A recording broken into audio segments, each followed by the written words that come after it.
Hi hello welcome back to Ranjuraju YouTube channel. ನಾನಿವತ್ತು ಸಿಂಪಲಾಗಿ ಕಡಲೆಪುರಿ ಒಗ್ಗರಣೆ ಹೇಗೆ ಮಾಡೋದು ಅಂತ ತೋರಿಸ್ತಾ ಇದ್ದೀನಿ.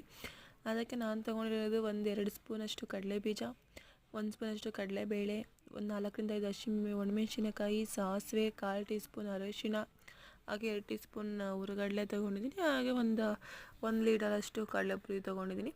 ಅಂದರೆ ಒಂದು ಕಡಾಯಿ ಇಟ್ಟು ಕಡಾಯಿಗೆ ಸಾಸಿವೆ ಹಾಕಿ ಕಡಲೆಬೀಜ ಕಡಲೆಬೇಳೆ ಹಾಕಿ ಕೂಡ ಚೆನ್ನಾಗಿ ಫ್ರೈ ಮಾಡಿಕೊಂಡು ಅದಕ್ಕೆ ಕಡಲೆಬೇಳೆನೂ ಕೂಡ ಕಡಲೆ ಪಪ್ಪು ಕೂಡ ಸೇರಿಸಿ ಅದನ್ನು ಕೂಡ ಚೆನ್ನಾಗಿ ಫ್ರೈ ಮಾಡಿಕೊಂಡು ನಂತರ ಕರಿಬೇವಿನ ಸೊಪ್ಪು ಹಾಗೆ ಒಣಮೆಣಸಿನ್ಕಾಯಿನೂ ಕೂಡ ಹಾಕ್ಕೊಂಡು ಅದನ್ನು ಮಿಕ್ಸ್ ಮಾಡಿ ನಂತರ ರುಚಿಗೆ ತಕ್ಕಷ್ಟು ಉಪ್ಪು ಹಾಕಿ ಸ್ವಲ್ಪ ಅರಿಶಿನ ಹಾಕ್ಕೊಂಡು ಮಿಕ್ಸ್ ಮಾಡಿಕೊಂಡು ಗ್ಯಾಸ್ನ ಆಫ್ ಮಾಡಿಕೊಂಡು ಕಡಲೆಪುರಿ ಇರಿದ ಕಡಲೆಪುರಿ ಎಲ್ಲ ಸೇರಿಸಿ ನಿಧಾನಕ್ಕೆ ಎಲ್ಲ ಕಡೆಯೂ ಅದನ್ನು ಸ್ಪ್ರೆಡ್ ಮಾಡೋ ಥರ ಮಿಕ್ಸ್ ಮಾಡಿಕೊಂಡು ಒಂದು ಬಾಕ್ಸಿಗೆ ಸರ್ವ್ ಮಾಡಿಕೊಂಡ್ರೆ ಕಡಲೆಪುರಿ ಒಗ್ಗರಣೆ ರೆಡಿ ಆಗುತ್ತೆ. ಇದಾಗುತ್ತೆ ಇವತ್ತಿನ ಮಿನಿ ವ್ಲಾಗ್.